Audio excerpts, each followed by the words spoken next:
is that good for everybody? That's a lie. I mean, this is not only regarding tea, but in general, because the same economic policy could have a positive impact in some people and very negative in other people. I mean, even our development policy and policy towards other countries, sometimes, like we were talking this morning about weapons export and everything, we look to the other side because it's good for us in the sense that, well, we have jobs and all these sort of things, and we don't look the effect it's having to other people.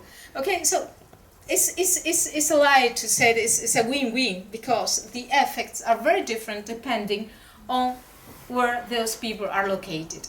Obviously, gender is a main sort of variable, a main different, but also there are other variables that are coming into our way, as race, ethnicity, or even geographical origin, and many class, obviously, and many others.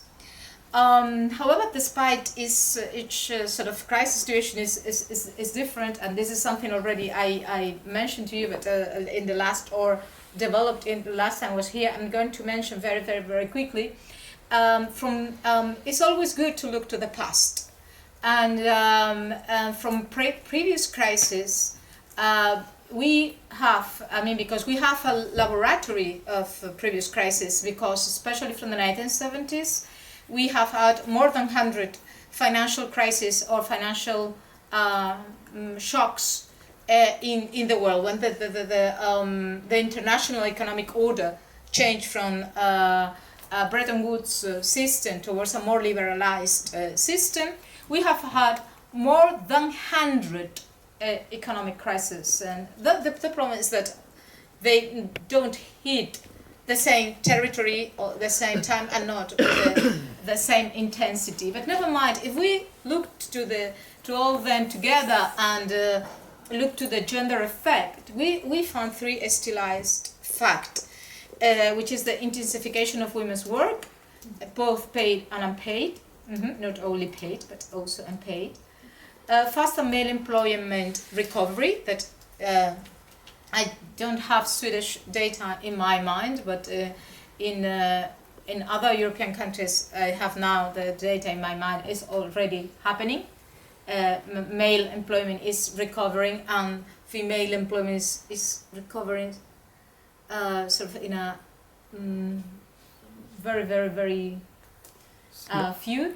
And also the end, obviously, and related with the two first points, we have steps back on gender equality, reinforcing or renewing a stereotype. Obviously, we cannot say, oh, all women are better, are worse off than 5 years ago, but we cannot say the other one. Probably there are some women, obviously, that are better off, especially the one who belong to the sort of the financial elite or very qualified professions, but for most of the rest, probably they are not better off at all, and some of them are definitely worse off.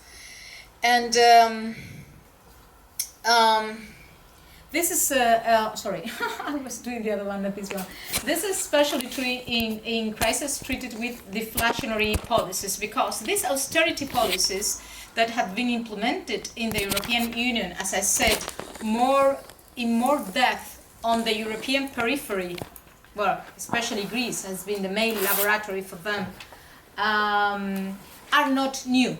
Are the same ones that were implemented, for instance, in Latin American countries in the 1980s, cuts in public expenditure, wage moderation, price stability. The difference now, and I think it's important for what I'm going to say later on, is that they are called austerity policies. I don't know if in Swedish they are called austerity or not, because this is in English, and also in Latin languages they are called austerity. And it is important. It is not free, the use of this word austerity.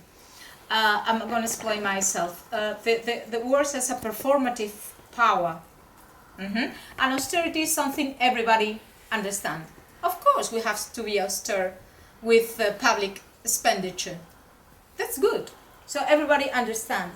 We cannot spend money in things that are not important, whatever. But it also has this performative power that the responsibility is passed on to the individual. So we have to cut now expenditure, we have to have wage moderation because your wages were very high, because we have spent more than we had, and you have been living too well, and now we have to go back. So the responsibility is